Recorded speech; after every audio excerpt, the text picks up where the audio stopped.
Plus de 50 ans qu'on ne l'avait plus vu comme ça. Entre les rayons du soleil, la gare du Nord dévoile désormais son imposante ossature.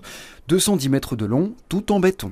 Je préfère beaucoup plus cette architecture à ce qu'il y a aux alentours. Le verre, l'acier, le béton, ça me parle pas. Le bâtiment qui a été retiré était vraiment très moche, donc oui, ce bâtiment-là a plus de charme. La structure n'était plus visible depuis 1974, année de la construction de l'ancien bâtiment du CCN, le Centre de Communication Nord.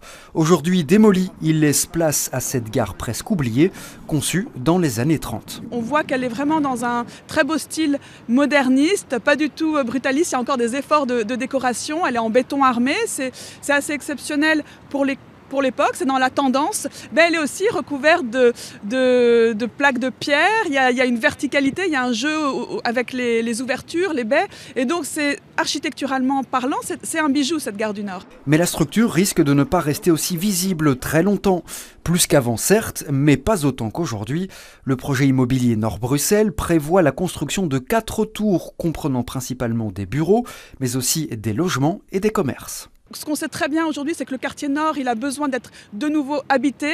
Pour être habité, il faut reconstruire les espaces publics à échelle humaine. Et qu'est-ce que ça veut dire à échelle humaine? Ça veut dire justement travailler sur les perceptions, sur des architectures moins imposantes, des gabarits moins imposants.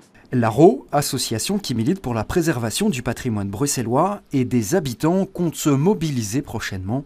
L'objectif, éviter la reconstruction de ces tours jugées trop imposantes.